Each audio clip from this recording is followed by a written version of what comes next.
Hey y'all, happy new year. I know this will show up at the end of January, but with the way that our videos are, we are still in 2024, but we are interrupting the flow of the videos because today is our 1 year anniversary on YouTube. I'm so excited. We committed to 1 year of YouTube.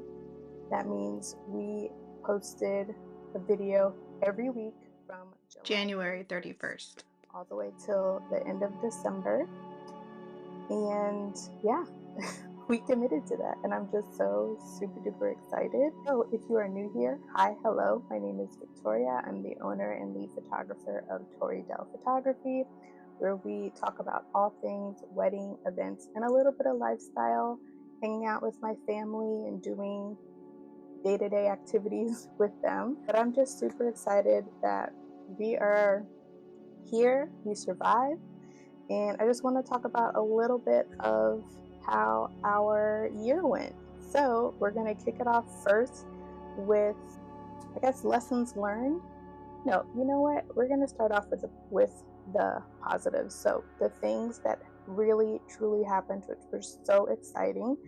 By the end of 2024, we had 85 subscribers. So we went from 0 to 85. We had over 26,000 views between videos and shorts. So again, 0 to 26,000, like that is amazing. Whether it was return people or brand new people, you guys showed up and showed out, and I'm super duper thankful for that. 26,000 views is, it's crazy to get in 1 year, especially my first year here. So super excited about that. The other positive thing was that I really wanted to document not only my journey as a wedding and event photographer, but also my family's year, with thinking about how the YouTube channel is, like whether it grows or whether it doesn't, my family has a year's worth of documentation that they could always revisit, as long as YouTube will exist in the future. You never know.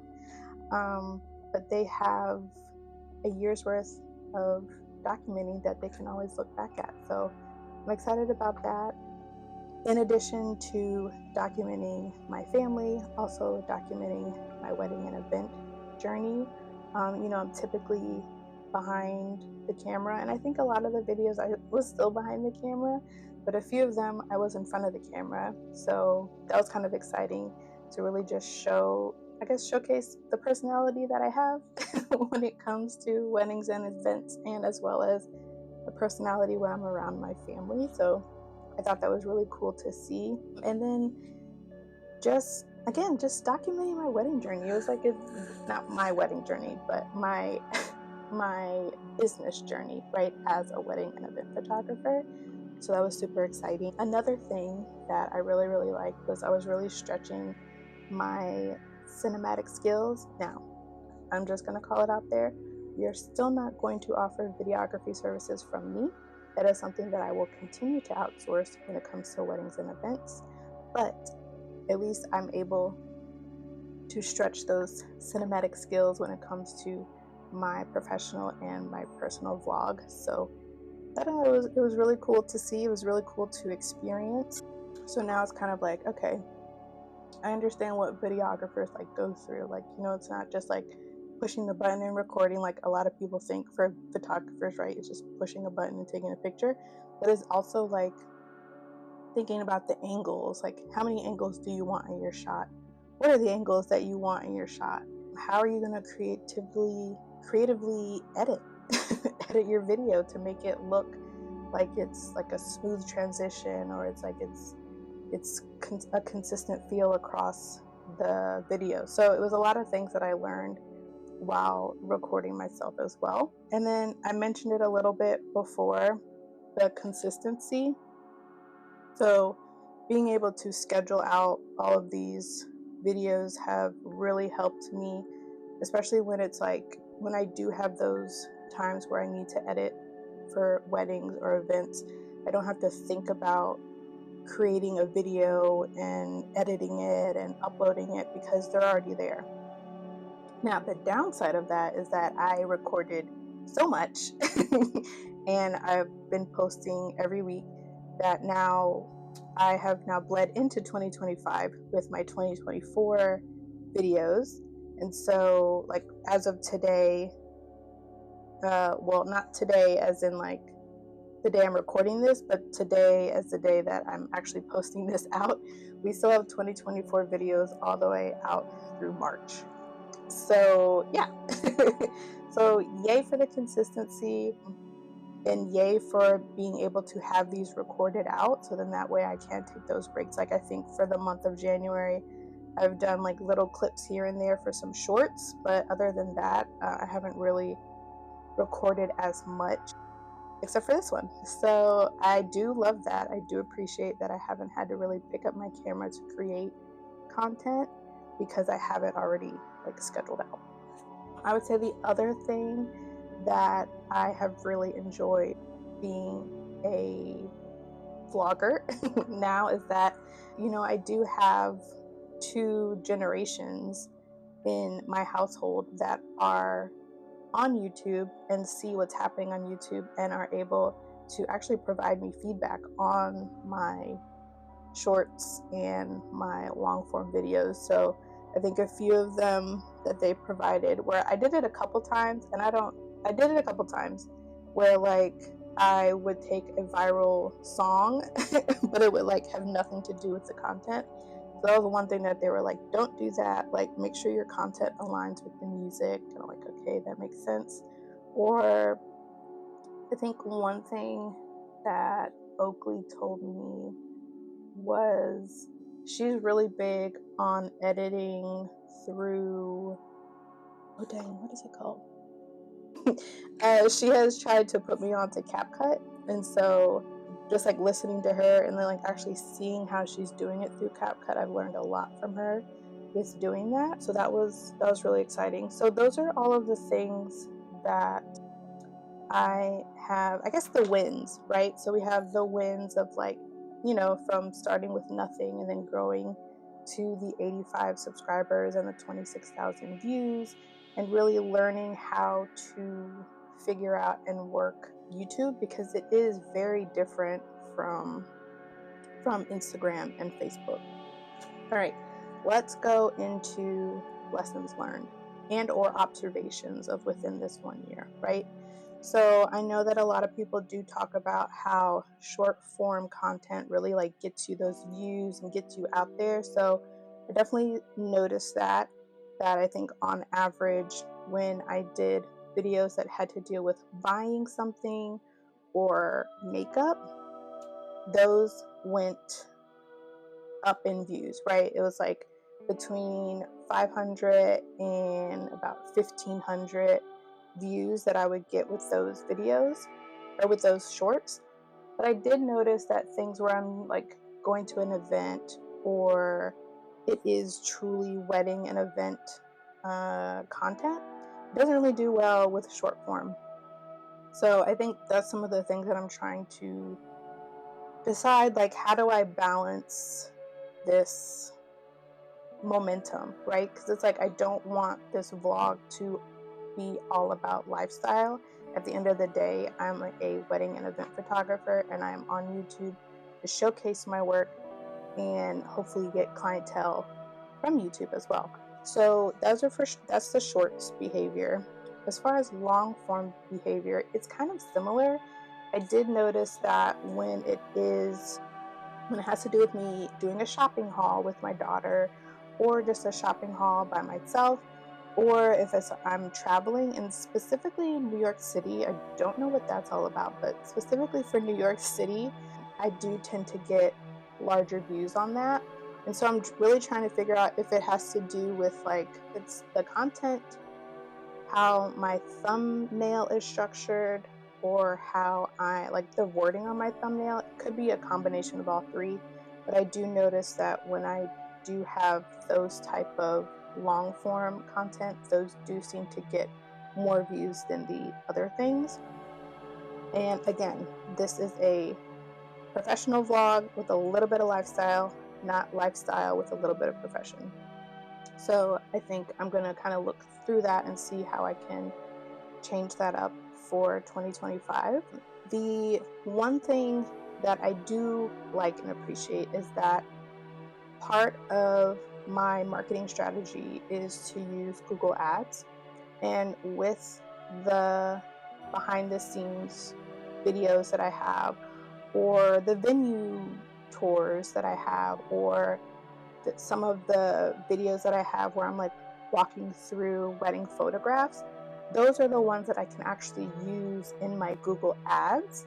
So if nothing else, I'm appreciative that I do have those like professional ones that I can use in my Google Ads for marketing, and that can drive people to my YouTube channel, to my website, and eventually inquire for services. So there is a plus and minus for having those different things on my YouTube. And so I think I'm going to continue doing that, whether the professional ones, where it's solely dedicated to wedding photography, whether those don't have views or not, I am going to continue posting those, because again, I can utilize those for all social media. I can utilize them for my Google Ads. I can utilize them for marketing. I can utilize them for, if anybody's interested in like seeing what a wedding photographer does behind the scenes and all those wonderful things. So those are some of the things that I noticed, or some lessons learned that I have. An additional lesson learned that I do have is the fact that, and I do this to myself on Instagram and Facebook as well, right? Where it's like, oh, I put so much work into this video, and I put so much work into this editing, and I took my time with the thumbnail and the copy, and it's just gonna do amazing. And then schedule it, it posts, and fresh out the gate, it does a little bit, right?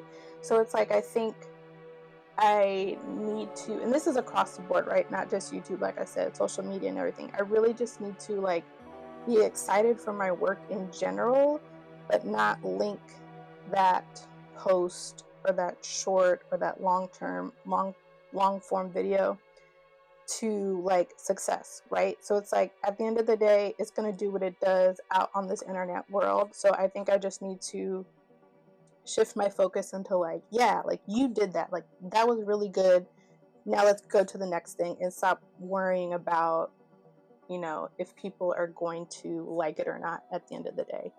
So that's like a mental thing that I need to remember to do. So that is another lesson learned that I had. I have my notes so that way I don't lose track of some of the things that I have. Another lesson learned, like it's kind of like it was the plus in the beginning, and now it's like the lessons learned, is that the fact that I did have all of these recordings, like I mentioned, a lot of the things that I have scheduled out are bleeding into 2025.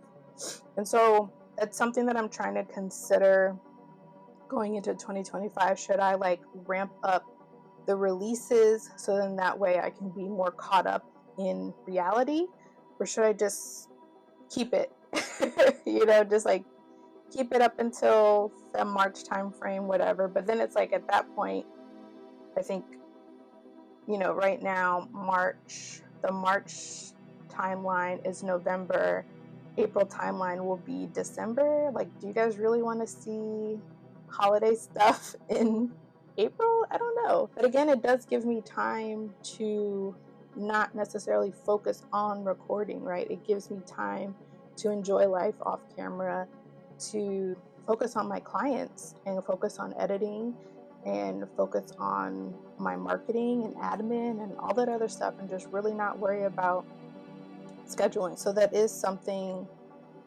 that I need to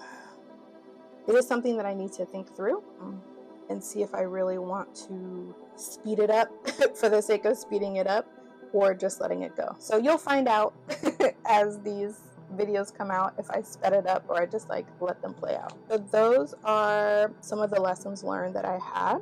So another lesson learned was the equipment, the equipment that I have learned to use, right? So obviously I'm familiar with the camera because I use cameras to photograph events, but using cameras for videography is completely different.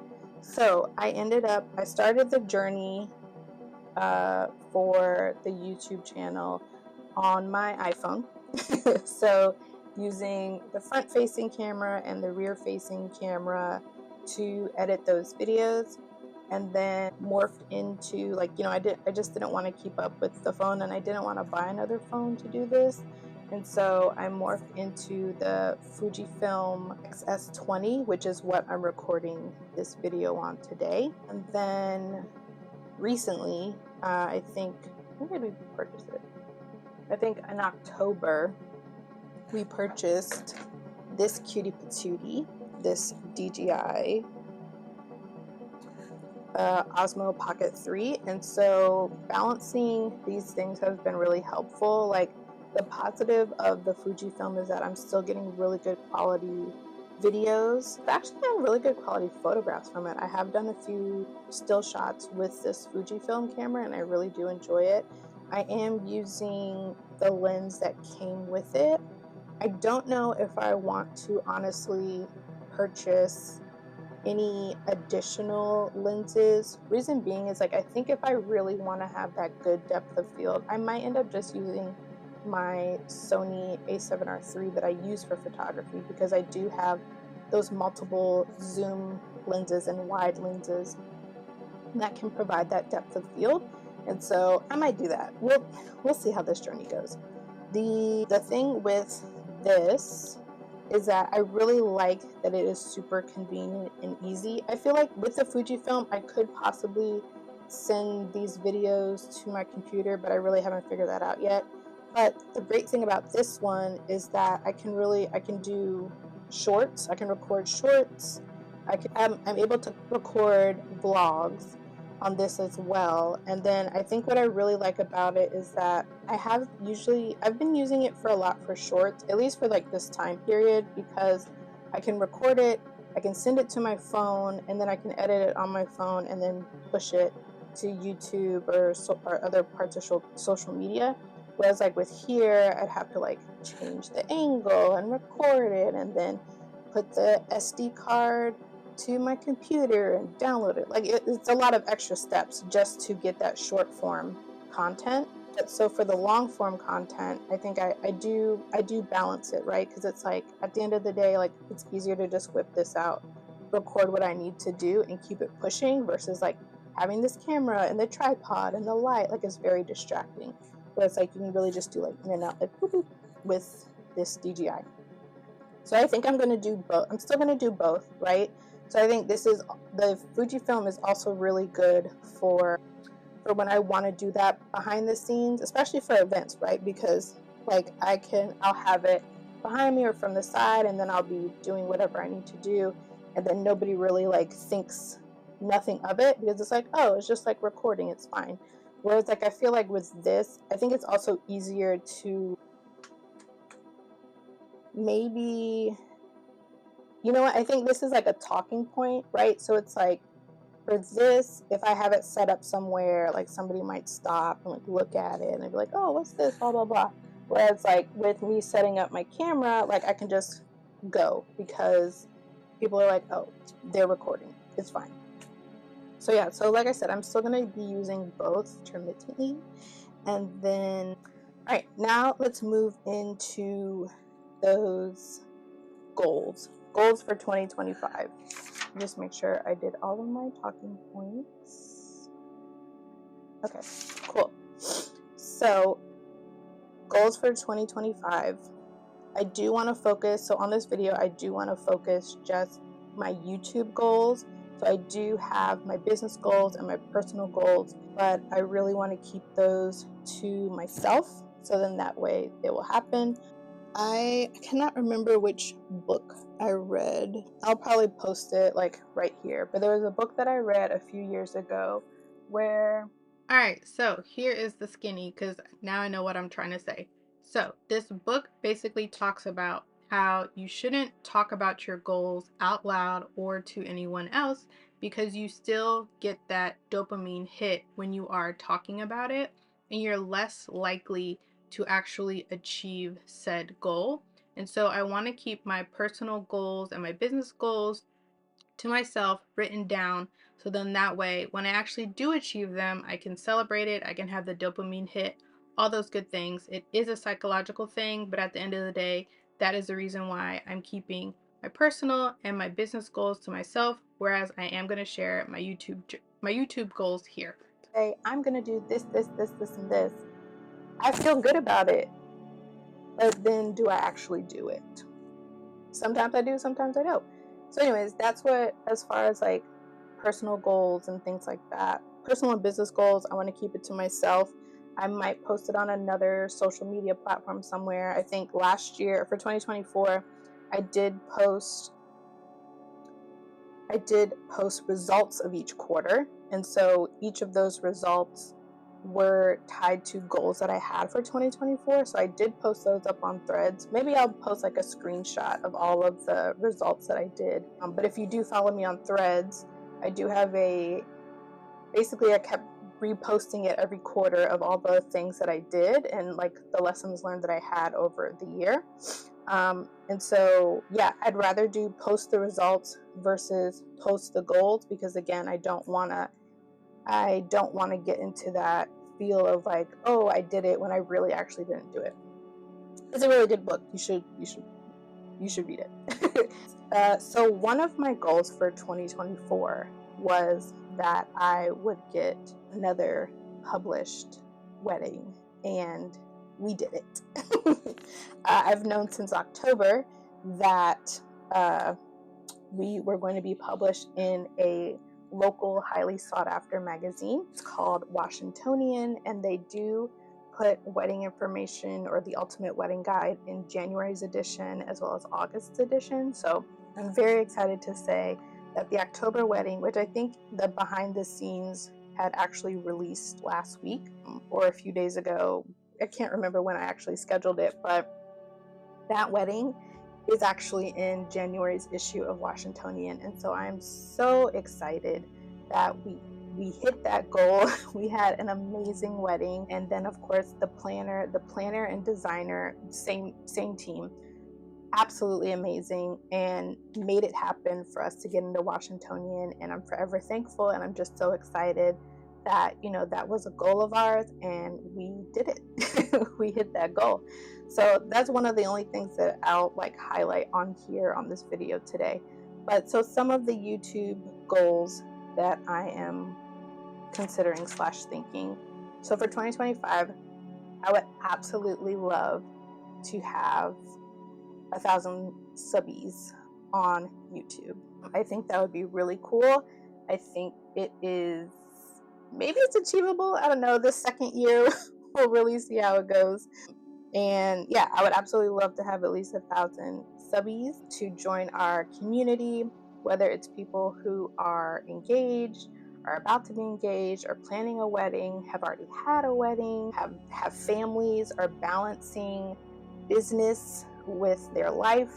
I would love like all of those walks of life to join our community, watch our videos and our shorts, and also provide like recommendations as far as what people want to see. The other thing is that I think I do want to invest in CapCut. Now, here's the thing. I can't remember when it's supposed to happen. Oh wait, I think it's supposed to be January 19th. January 19th, TikTok is supposed to be banned, but I don't know if that also means CapCut. So we'll see. We'll see by the time this video releases if TikTok is still around in the US at least, and that means like CapCut is possibly around. The other goal that I would absolutely love to have is to actually book somebody from YouTube. So whether it is a couple getting married or a company doing an event, I would absolutely love to do that. I think that would be really cool to experience and achieve that, hey, somebody found me on YouTube and actually like utilize our services in real life. I think that'd be really cool. I think a super stretch goal as far as an event is I would absolutely love to photograph an influencer event, right? I want to attend as the photographer that was hired, not necessarily attend like as an influencer, because we are not an influencer. Like it's so much that influencers do, and I don't know if I could even handle doing all of that. So I do want to just focus on, like, I'm a photographer that's on YouTube, a wedding and event photographer that is on YouTube that also shows a little bit of lifestyle. And so within that space, I would love to photograph an influencer event. So that is like a stretch goal, a paid influencer event. I would like to get paid to photograph an influencer event. So yeah, so that is a few of the goals. So yeah, I think that's all I wanted to say for this video. Right now I'm at 30 minutes, but I don't think it'll be a full 30 minutes of recording. But anyways, so yeah, that is all I wanted to talk about. So I hope you enjoy this. If you are new to YouTube or you haven't started doing long form and short form videos, highly recommend you watch this, get inspired. Like, if nothing else, do it for you. If you have a family, do it for your family, and the subbies will come. And the subbies will come and interact, and it's going to be amazing. I thank you so much for joining. If you haven't subscribed, we would love to have you. So please subscribe, like, comment, do all the wonderful things. And don't forget to tell a friend that your wedding and event photographer is on YouTube and they should go check her out. Until next time, I will see y'all later. We will go back to our regular scheduled program, which I think, let's see, for February. So for the month of February, we are back in November when we celebrated our birthday in Mexico. So hopefully you guys enjoyed those videos, and I will talk to y'all later. Peace. Have a wonderful 2025, and I will talk to you guys later.